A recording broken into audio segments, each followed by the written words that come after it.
Okay, just a brief introduction myself. My name is Richard Tusting. I work at Transport Systems Catapult.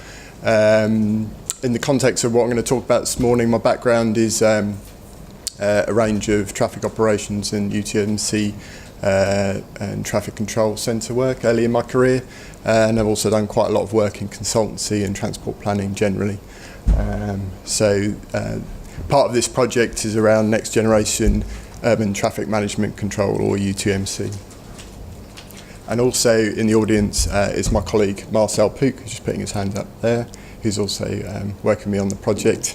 And also in the audience, Darren Capes from the DFT, who we're working closely with.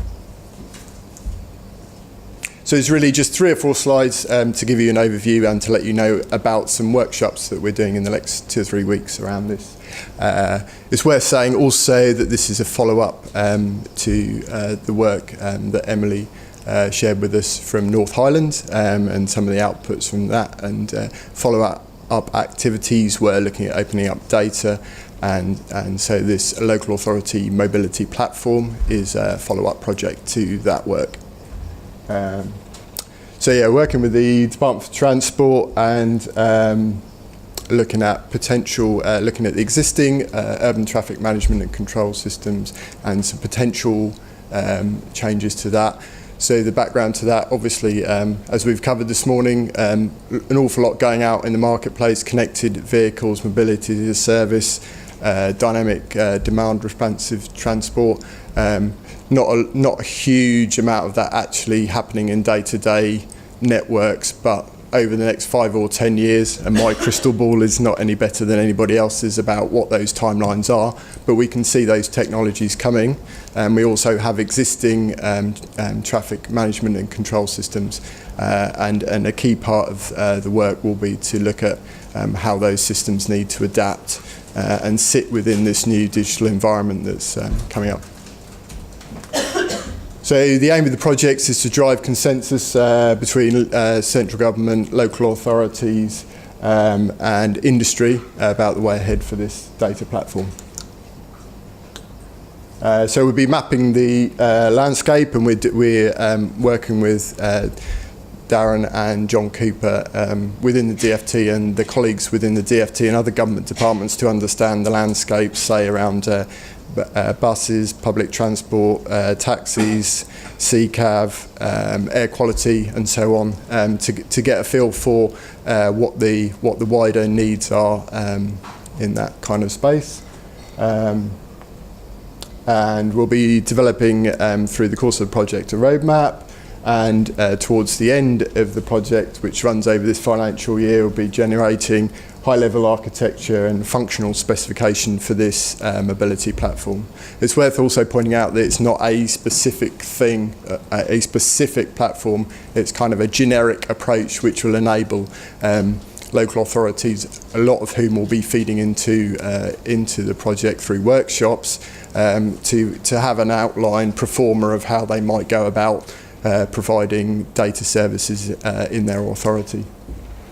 And obviously leading out of putting this architecture together, at the end point we're looking to see what the overall business case looks like for a mobility platform. And I guess the key message is kind of strength in numbers. If we've got lots of local authorities inputting, and obviously there's a lot of combined authorities now. So if we've got this collective vision, that'll help shape things and make use of efforts.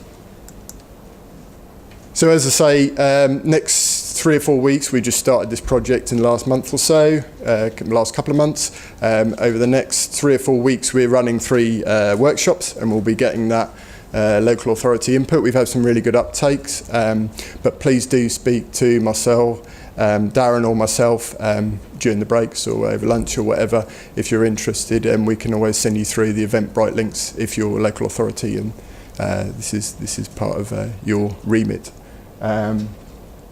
So say 3 workshops. So the first is next Friday in Birmingham at iCentrum, and then following week at Future Cities Catapult in London, Farringdon, and finally in Manchester on the 11th of July.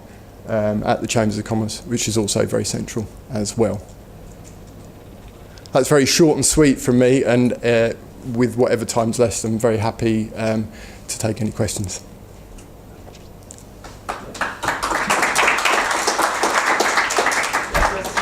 Question up there?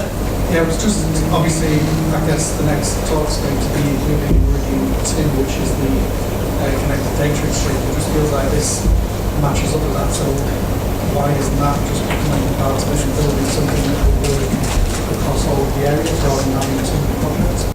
Absolutely. If that's the case and there's strong overlap, let's talk. And yeah, we've just started on the project. So if there is strong overlaps, let's just make use of. So have you had any meetings with the Meridian guys yet, or not? Not as yet. So we've had 1 or 2 meetings with ITS suppliers and a few within the DFT. But it sounds like that will, if it's not on the list, it's now added onto the list quite soon. No, I mean, I think that collaboration is very important to make sure that we don't design something that then is very quickly obsolete or obsolescent. Absolutely. Nick?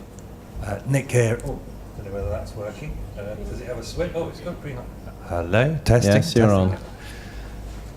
Look, as the Nick Carey from Waysphere, as the co-author of the first in a series of articles on local transport today, with Teresa Jolly on data platforms, we have found 11 that are established, out there, usable. In the interests of making best use of public money, the Transport Data Initiative that we are part of today grew out of a mechanism for using the Innovate UK investment in One Transport wisely. Why are we paying more public money to Transport Systems Catapult to go and find out whether or not there's a platform out there? We know there are platforms out there, and we also have a ranking of their suitability for this project. Why do you need to go and find another or make a new one? As I say, it's not a specific platform, but as again from the gentleman there and from yourself, you know, if there's an awful lot of work out there on it, let's gather that together and build that and make best use of that within the project. Would be my answer to that. Absolutely, you know. Add a bit to that. Yeah. I think it's worth thinking that where this came from, the gestation of this work, which was around a specific. Thank you. The gestation of this project, which is around a specific need to look at the UTMC standards and look at them not only in data terms but also in terms of the electromechanical function they perform in connecting on-street equipment to in-stations, and that those standards are 20 years old and they need refreshing. And, and so this work is coming at it also from that angle of how do we replace the standards that the industry is relying on to sell equipment that's interoperable.